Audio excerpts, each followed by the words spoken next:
Olá, pessoal. Muito bom estar com vocês aí mais um semestre. Nós já tivemos nossa experiência semestre passado em HP4 e agora vamos aqui nossa jornada de medicina legal e deontologia.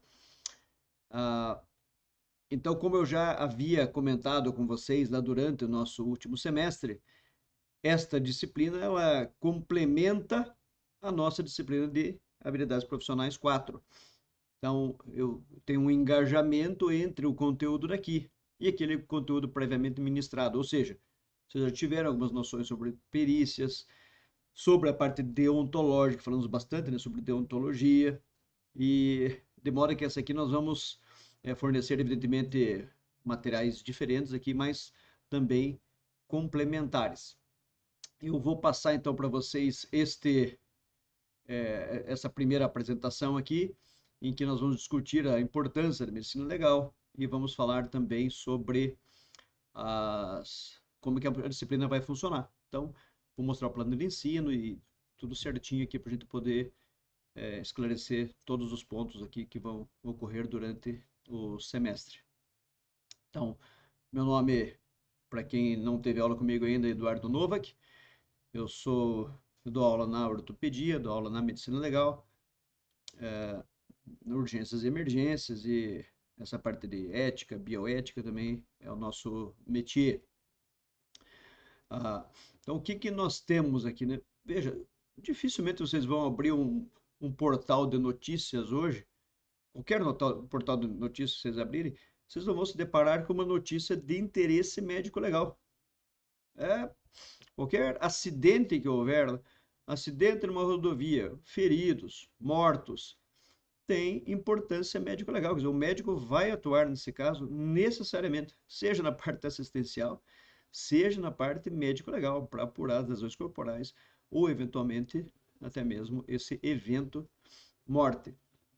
Que a mulher chegou morta com sinais de estrangulamento, o Hospital de Campinas era gerente de loja de chocolates finos. Então, segundo o Departamento de Polícia Judiciária, ela chegou sem vida levada pelo marido. E sinais de que o óbito teria ocorrido 2 horas antes. Quais sinais? Como é que, como é que vocês ali na parte assistencial, para quem não for para o âmbito da medicina legal, vai chegar, você tem que saber se a história é congruente. Como é que eu vou saber se tem de fato, quanto tempo faz que morreu? Faz 30 minutos. Poxa, mas os sinais aqui estão me indicando que faz mais. E agora, existe uma incongruência nessa história aqui, né? Então, o homem ressaltou à polícia que ele informou o endereço errado, saiu por aproximadamente 30 minutos antes de retornar no local, etc. Depois ele alegou que a mulher passou mal, que tinha se engasgado e bagunçou a casa, etc. Aí, porque entrou em desespero, mas obviamente houve uma luta ali, etc. E a polícia acabou descobrindo o que de fato aconteceu.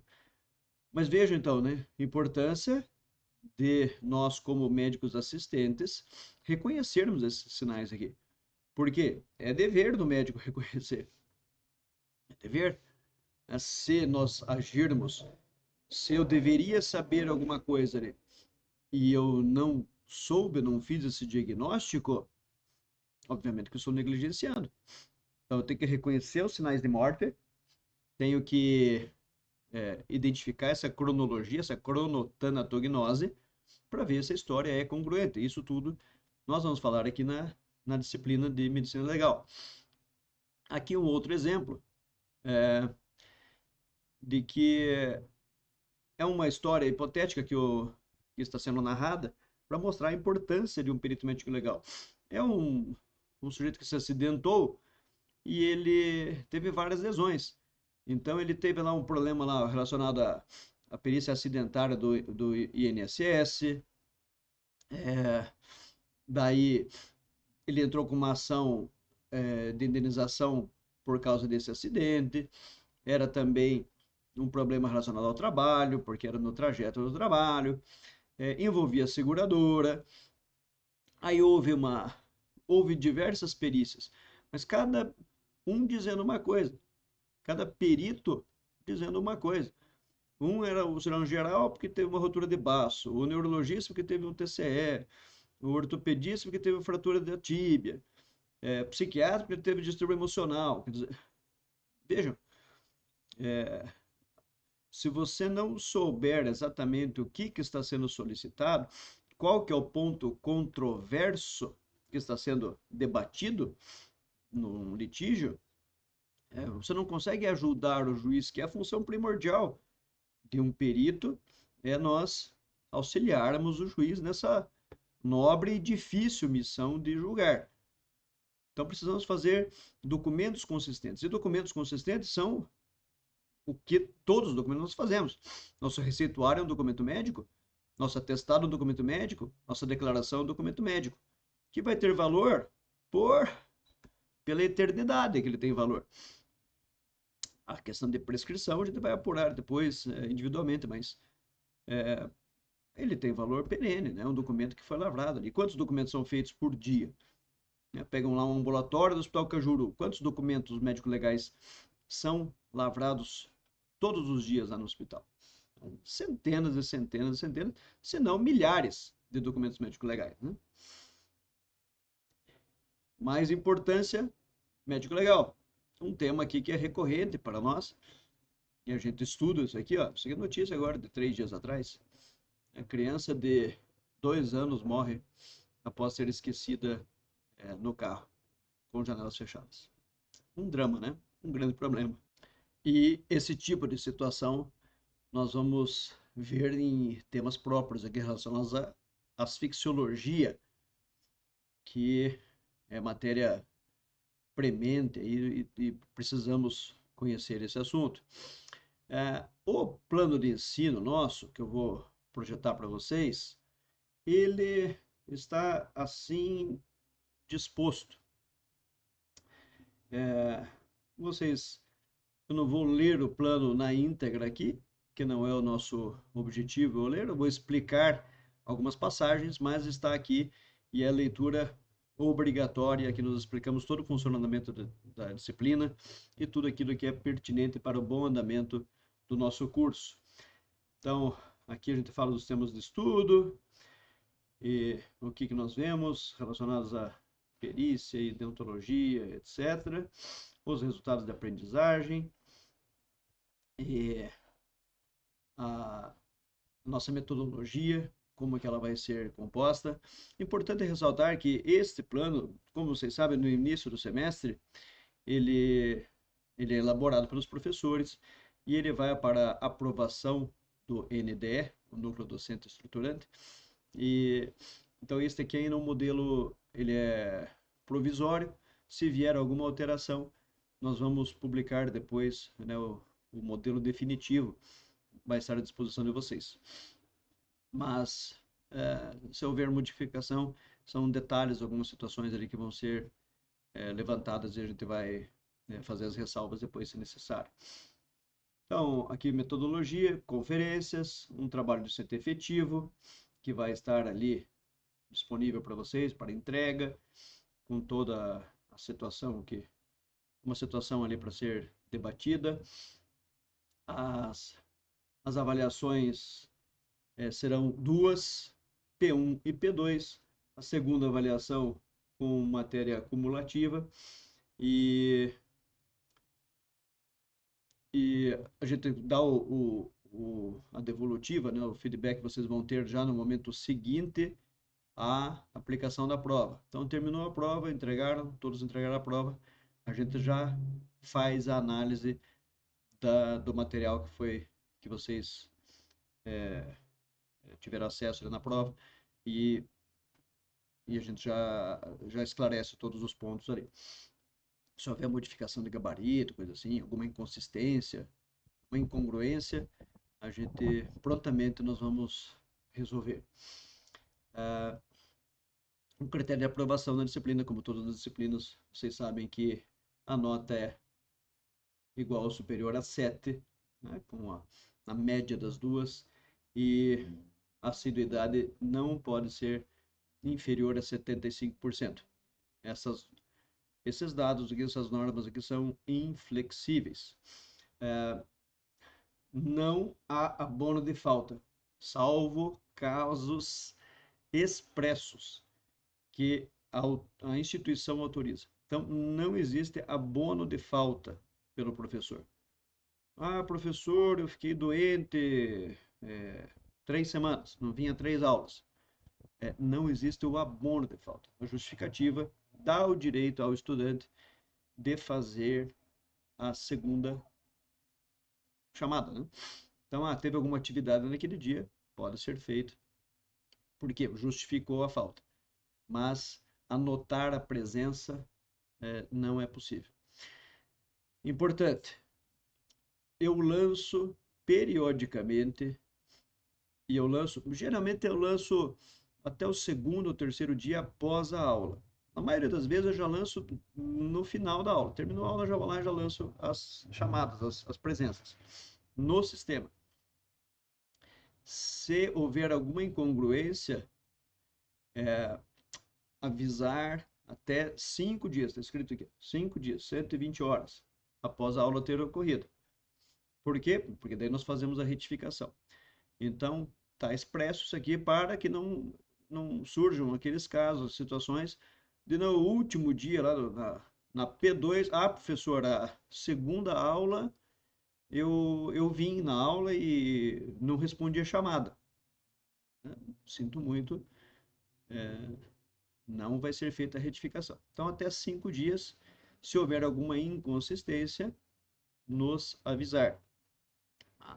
A gente faz a retificação no sistema, porque as retificações têm que ser justificadas no sistema. A gente não consegue alterar, depois de gravado, a gente não consegue alterar deliberadamente. Tem que ter justificativa.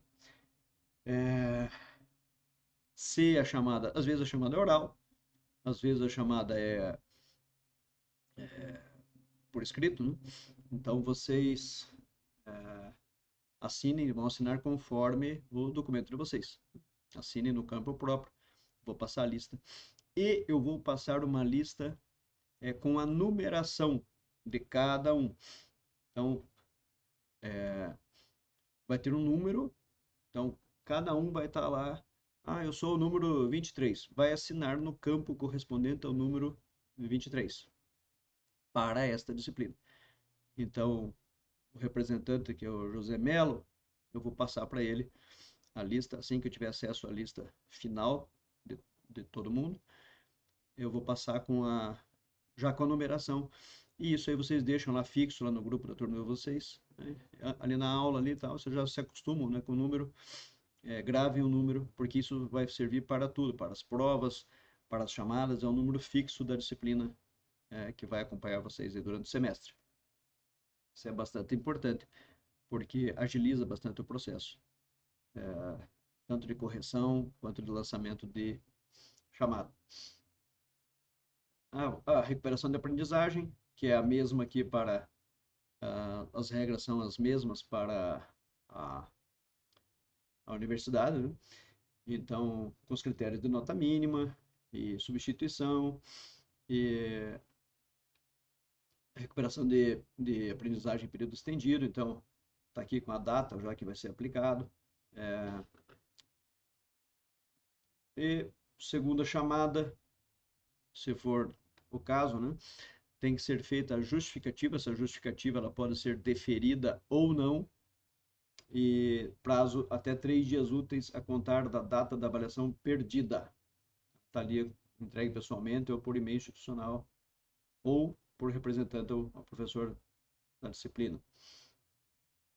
As situações diversas aqui, que se a questão for anulada, o valor vai ser atribuído a todos os estudantes. Se houver modificação do gabarito, não é anulada a questão, apenas o gabarito.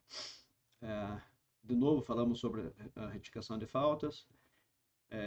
Não há prova de recuperação, segundo chamada para atividades avaliativas, realizadas durante as conferências, né, que podem existir. Não tem segunda chamada, pode ser realizadas atividades assíncronas no semestre, então nós podemos disponibilizar materiais para vocês aí de modo assíncrono. Subimos no sistema para que vocês tenham acesso a esse material, e esse material aí, ele vai fazer parte do conteúdo para as avaliações. Nosso cronograma de atividades Eu vou passar aqui rapidamente nesta forma do Word, daqui a pouco eu tenho alguns slides só para ilustrar ali o que que nós vamos ver. Então, só para dar um corpo melhor para essa nossa primeira intervenção aqui. Então, a gente está falando do contrato pedagógico, falaremos aí de peritos e perícias, com um aspecto deontológico incluído. Muito importante isso, o curso de perícia hoje, se vocês forem fazer um curso razoável de perícia, o curso é de mais ou menos, aí vocês vão achar, é curso de 360 horas. A nossa disciplina tem 20, mas 20 inclui feriado, prova, recesso, etc. Quer dizer, e temos que falar sobre todos os temas. Então, é óbvio que não tem como se tornar perito somente por meio dessa disciplina. Nós precisamos, obviamente, quem for para a área de perícia vai ter que complementar. Então, nós vamos passar aqui para vocês essas noções sobre perícia que vocês já tiveram na disciplina anterior. Nós vamos passar essas noções para que fique vocês tenham uma ideia de como é que funciona, né? E tenham em mente que isto pode ser um campo de trabalho para vocês. Eu vou ser muitas vezes repetitivo nesse quesito, porque não existe, não tem semana que eu não recebo de algum ex-aluno. Professor, estou querendo fazer perícias. Como eu faço? Professor, eu explico aqui como é que é a disciplina. Como é que se faz para se tornar perito. É, aí você pode ser lá, ter a sua especialidade. Eu sou cardiologista e sou perito. Tanto perito oficial, concursado, quanto perito nomeado pelo juiz. Posso ter uma renda disso aí? Claro que pode. Tem vários colegas aí que não, que desistiram da medicina assistencial e só foram para a parte pericial. Então, é uma especialidade como outra qualquer. Medicina legal e perícias médicas. Tem a Associação Brasileira de Medicina Legal e Perícias Médicas. Tem especialidade de Medicina Legal e Perícias Médicas. Então, é uma especialidade. Você pode ir para essa especialidade, mesmo tendo uma outra área em que você atue. Eu participo sendo ortopedista. E está tudo certo, não tem impedimento nenhum. Claro que eu não vou poder ser perito de paciente meu, assim como as regras que valem para o juiz valem para o perito. O juiz não pode julgar um caso. Ele era delegado de polícia. O juiz era delegado de polícia, antigamente. Ele foi aprendeu, daí ele passou no concurso. Daí, agora está lá para ele julgar o caso. Ué, como é que ele? Ou ele era promotor da justiça, agora ele é juiz de direito. Ele estava acusando, agora ele é o juiz, agora ele vai julgar? Não pode. Isso está expresso lá no código, no artigo 252, está expresso isso aí, todas as situações. E a gente vai ver. É isso aí. Então, eu também não posso ser perito de paciente meu, por quê? Porque eu vou ter interesse na causa, né? E sempre que eu tiver interesse na causa, eu não posso atuar, eu não vou atuar com isenção. Então, eu não posso ser juiz, eu não posso ser perito, eu não posso ser tradutor, eu não posso ser intérprete, eu não posso ser contador. Nesses casos aí. Aí nós vamos lá para a parte de asfixiologia, a psicopatologia forense, as energias, os instrumentos, as outras energias causadoras de dano, a declaração de óbito, que é um grande mito, né, que existe, e a gente tem que saber bem quais são as premissas, né, e os princípios do preenchimento da declaração de óbito. Isso é muito importante, né? Os princípios da declaração de óbito. Primeira avaliação, 5 de maio. Fácil a data, 5/5/25. Então, P1, 5/5/25. Pronto. Depois vamos para os demais assuntos aqui, de aborto e infanticídio. Vou comentar sobre os julgamentos no Conselho de Medicina, como é que funciona. Vamos trazer caso prático para vocês. Vou subir no sistema, no Canvas, para vocês terem acesso e a gente debater isso durante a aula. lesões corporais, identidade e identificação, sexologia forense, tanatognose. Aí teremos a nossa P2 no dia 23 de junho. Então, 5/5/25, 23/6/25. Segunda avaliação, P2, recuperação no dia 30. Aqui, tem um asterisco em cada uma dessas datas aqui. Ó. O que é isso aqui? É uma matéria para vocês estudarem como complementação à disciplina. Então, vocês elaborem isso aqui. Ó. Quais são as partes de um laudo? Explicação sucinta de cada campo. O que é um processo penal e um inquérito policial? Quais são as diferenças básicas? Isso aqui é para formação de vocês. Não adianta ir lá para o ChatGPT. ChatGPT, eu vou copiar aqui do ChatGPT, ou do Grok, né? Do Llama, vou colar ali. Tá? Veja, isso aqui é para formação. Então, se ele está explicando, se ele está dando a oportunidade de vocês aprenderem, é porque, de fato, é importante. Tem uma coisa que vocês podem ter toda a certeza do mundo. Sempre que eu estiver falando sobre qualquer assunto, eu estou mirando em duas possibilidades. Ou vocês vão usar isso aí na sua prática assistencial de alguma forma, vocês vão usar para alguma coisa. Ah, mas eu vou ser dermatologista. Pois é, tem que conhecer a lei de Filhos-Langer, por exemplo. Então, ou eu vou usar na minha prática profissional, ou vai servir de subsídio depois para eu prestar um concurso na área. E os concursos, eles são bastante disputados nessa área. Então, muita gente durante a graduação, eu não quero fazer, não quero prestar médico legal e tal. Depois, os concursos são milhares de candidatos por vagas. Por quê? Porque é carreira de Estado, tem as suas vantagens. Então, acaba sendo atrativo o concurso. Então, isso aqui é matéria para formação de vocês. Ah, professor, então as datas, os limites para entrega estão ali, estão bem explicadinhos ali, tá? Professor, isso aqui conta na nota? Não, pode contar a entrega, pode contar se faltar até 0,1, ou seja, 1/10, né, para complemento da nota, para arredondamento da nota, pode ser dado dependendo desse material que vocês subiram no sistema. Então, até para arredondamento da nota. E a nota para passar é 7, né?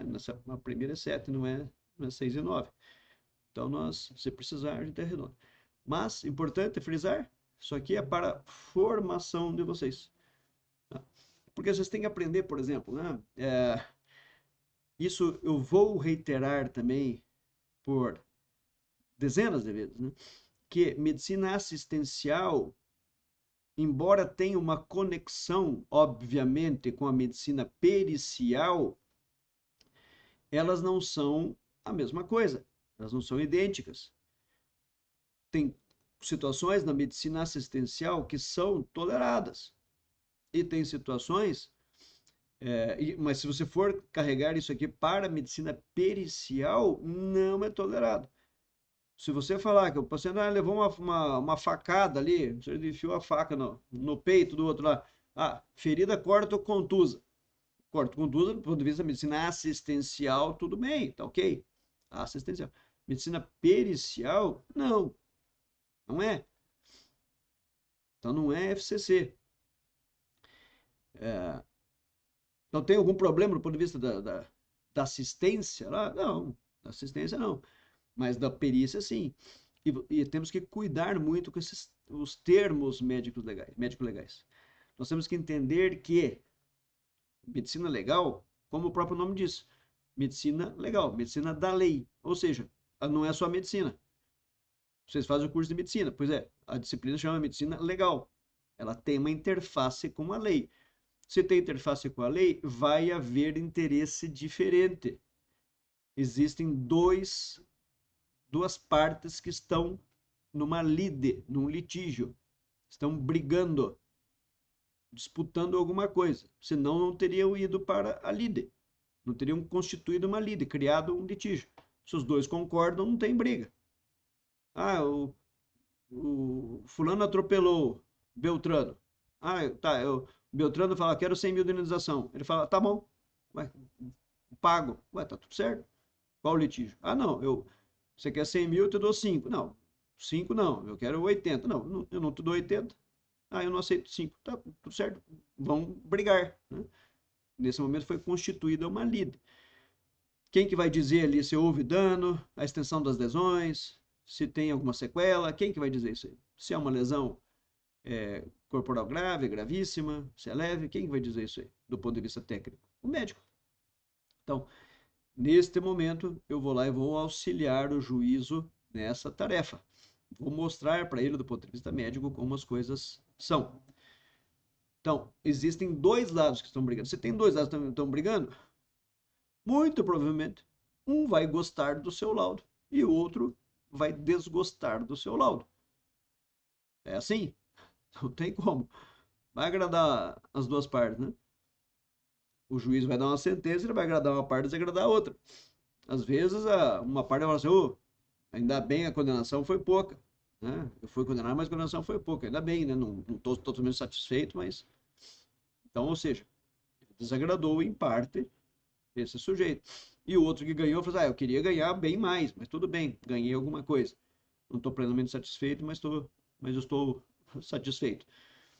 Então, neste momento, vejam que existem interesses diversos. Então, por isso que nós temos que ter esse cuidado na elaboração de documentos médicos legais, porque eles podem e serão confrontados, né, com o emissor, que no caso são vocês aqui, a partir do momento que vocês estiverem assinando com o seu próprio número de inscrição no Conselho Regional de Medicina. Neste momento, não é cabível qualquer alegação de desconhecimento de qualquer norma. Já estamos chegando no número da resolução, perto do Conselho Federal de Medicina, perto de 2.400. Mas não são 2.400 que estão ativas. Mas que seja 1.500 ativas. É, temos que saber todas. Não é para advogado, é para o médico. Nem a lei é só para advogado, a lei é para qualquer cidadão. Isso que eu falei agora há pouco do artigo 252 não é para advogado. Né? Casos de suspeição, casos de impedimento. Não é, a lei vale para todo mundo. Não é, não. Quem que tem que entender da lei? Só o advogado? Não. Todo mundo tem que entender, todo mundo tem que conhecer a lei. Ninguém pode alegar o desconhecimento da lei para deixar de cumpri-la. A bibliografia, que também tá disponível para vocês aqui. E voltamos aqui para o, o nosso tema. Aqui, só um instante. Então, o que aprenderemos, né? Como eu falei, ali no plano de ensino, eu falei, olha, eu mostrei no Word, agora eu mostro aqui para ficar um pouco mais claro para vocês aqui. Eu mostro na tela esses conceitos da medicina legal, essas noções de perícia médica, as requisições, os laudos, as diferentes regiões anatômicas do corpo, as lesões corporais, as energias, fenômenos cadavéricos, fenômenos relacionados à cronotanatognose, ou seja, há quanto tempo o sujeito morreu? Né? Quanto tempo aquele cadáver está ali? Noções de necropsia, asfixias, sexologia forense. O que é sexologia forense? Os crimes, apuração de crimes contra a dignidade sexual. Existe uma miríade de situações aí que são levadas ao conhecimento do médico e ele tem que ter esse conhecimento. O médico assistente tem que ter conhecimento sobre isso aí para não dar um diagnóstico errôneo da situação lá. Vou contar em aula para vocês aqui. A situação do sujeito confundiu lá. Achou que era uma violência sexual, suspeitou dos pais, isso deu um problema médico no caso aí, né? Opa, aqui, deixa eu tirar aqui. Então, vamos falar lá sobre armas de fogo.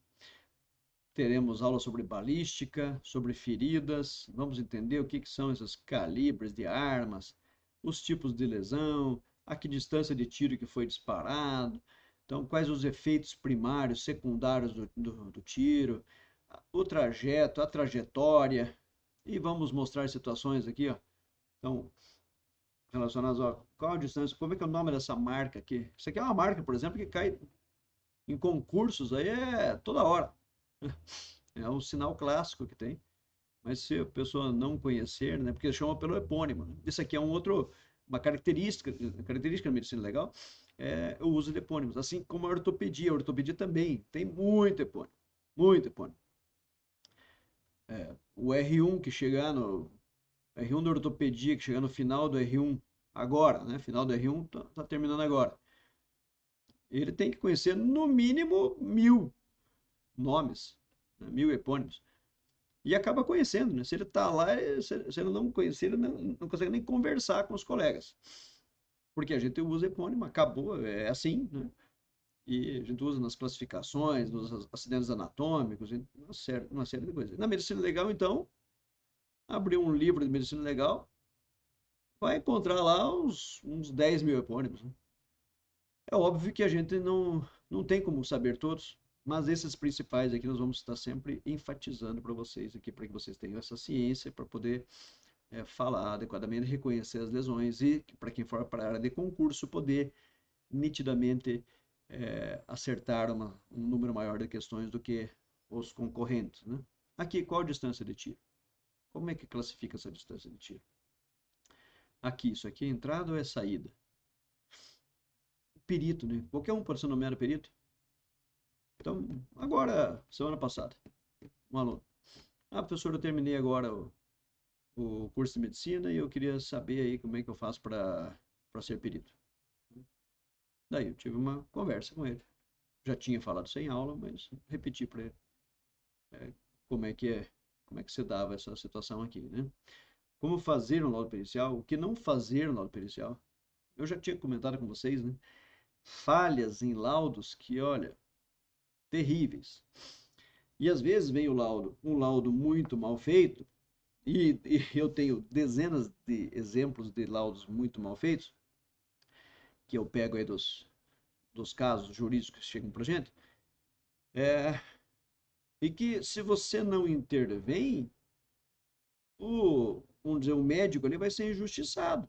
Veio um laudo, o perito médico fez um laudo tendencioso, fraco, ruim, aí vem, pô, preciso de um assistente técnico. Assistente técnico, daí eu não vou ser perito, mas eu vou ser alguém da parte técnica que possa ajudar na solução do problema. Acabei de ter, vou mostrar para vocês em aula, assim, acabou de sair uma decisão agora aí de um caso de um cateterismo que foi feito e o paciente, horas depois do cateterismo cardíaco, né? Só não foi feita angioplastia, só cateterismo. E ele fez um AVC. É, a família veio em cima do cardiologista, do hemodinamicista, né? Ele estava completamente transtornado naquela época. Tinha vindo uma perícia totalmente desfavorável a ele. E daí o advogado dele, eu o conhecia, nós fizemos daí um parecer, provando, demonstrando exatamente o que tinha acontecido ali. Aí foi nomeado uma outra perita, uma perita muito diligente, né? Foi lá, esclareceu ponto a ponto, e felizmente houve reversão disso. Mas estava totalmente desfavorável para o médico. Então, nós temos que explicar bem isso aí, para que a justiça seja feita. A gente está a favor de quê? Da justiça.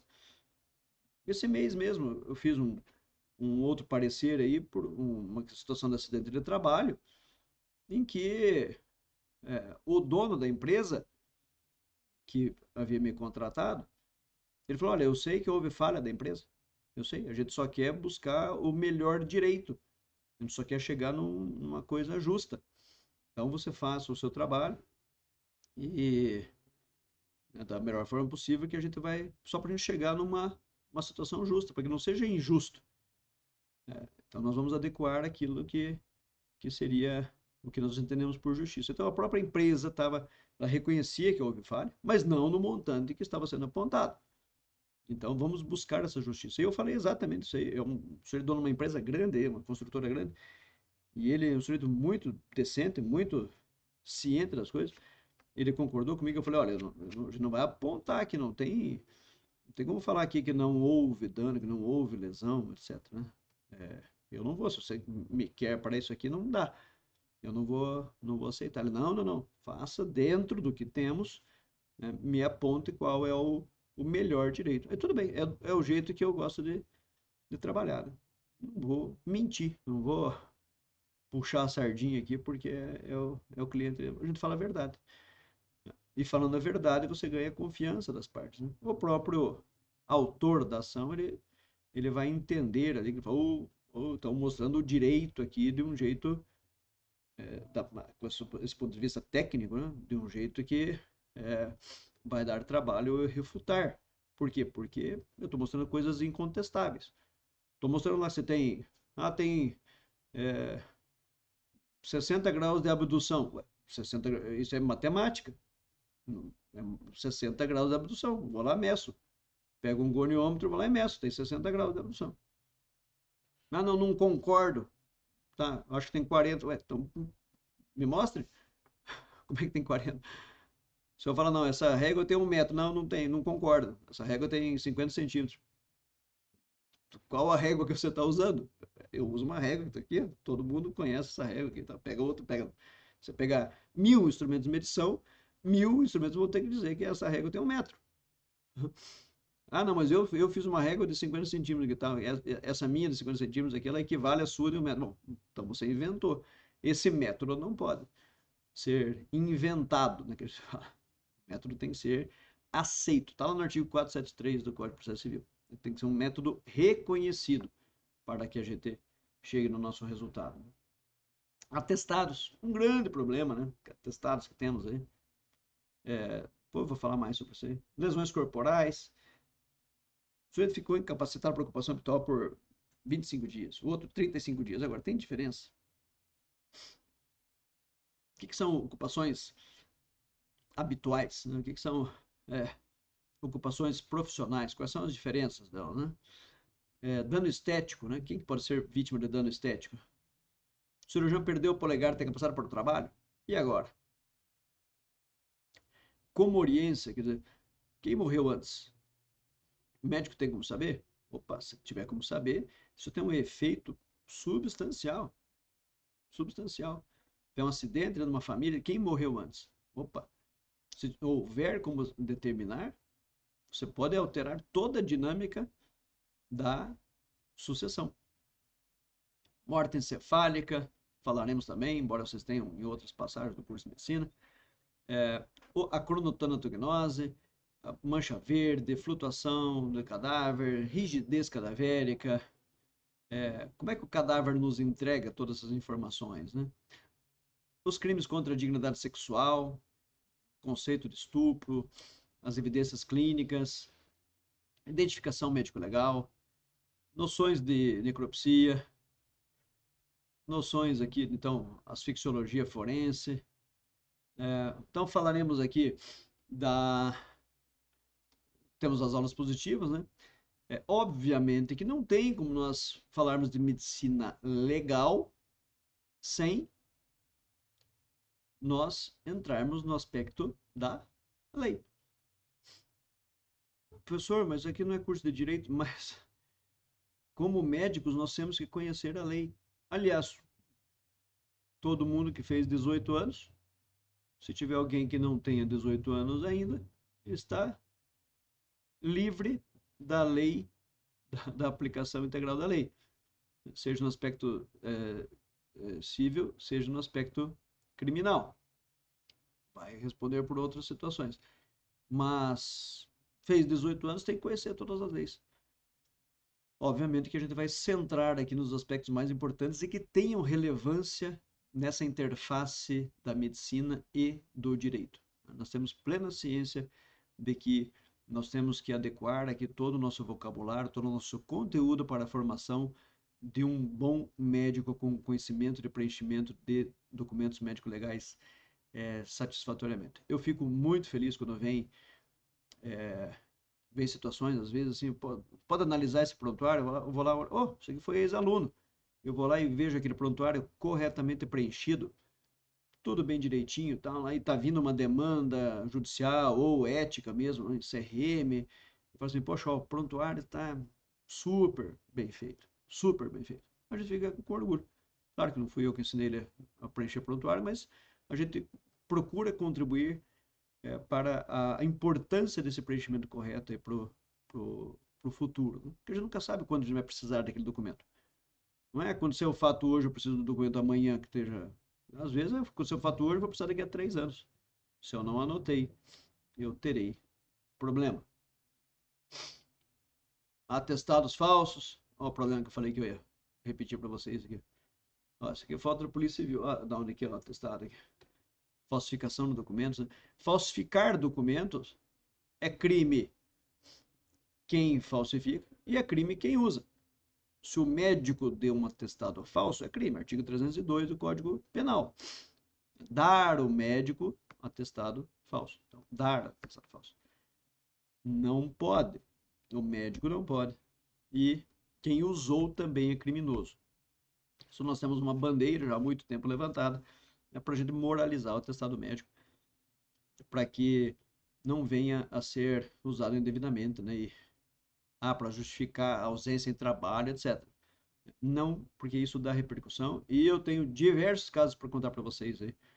Ah, mas o médico quis ajudar o fulano de tal e deu um atestado para ele. O fulano de tal que foi ajudado, perdeu o emprego, foi expulso daqui e dali. E o médico processado criminalmente, condenado no CRM. Vocês verem onde é que pode parar a coisa, né? Então, aqui, como eu falei para vocês, todas aquelas matérias ali da gente, né? Perícias, psicopatologia, documentos médico-legais, declaração de óbito, outras energias, noções de direito médico, instrumentos supérfluos contundentes, lesões corporais, identidade, suicídio, toxicologia, tanatologia forense. Vamos falar de casos, laudos, medicina legal, direito médico. Fazemos daí nossa segunda avaliação com a matéria acumulada e depois a prova final, que seria a nossa recuperação, né? É, a recuperação lá do período estendido, né? Que é como a gente chama. Opa, aqui o resumo das avaliações é P1 mais P2, A mais B dividido por 2. Simples assim. Deu 6,9, não passou direto. Deu 7, passou direto. Horário 16h45, somos pontuais, como sempre. Se houver qualquer problema, eu vou deixar o representante ciente com a devida antecedência.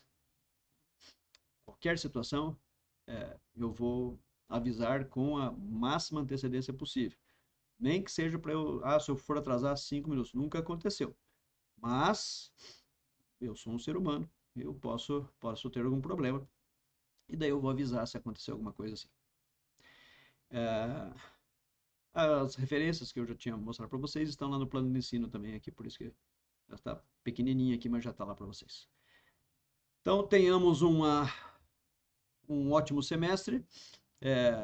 Já nos conhecemos, tive uma ótima experiência com a turma de vocês aí no semestre passado e tenho certeza de que a disciplina vai ser produtiva. Assim espero, pelo menos, que do meu lado aqui eu sinta que vocês absorveram o conhecimento e que do lado de vocês também vocês levem isso aqui para a vida de vocês aqui, tanto sua vida pessoal quanto a vida profissional.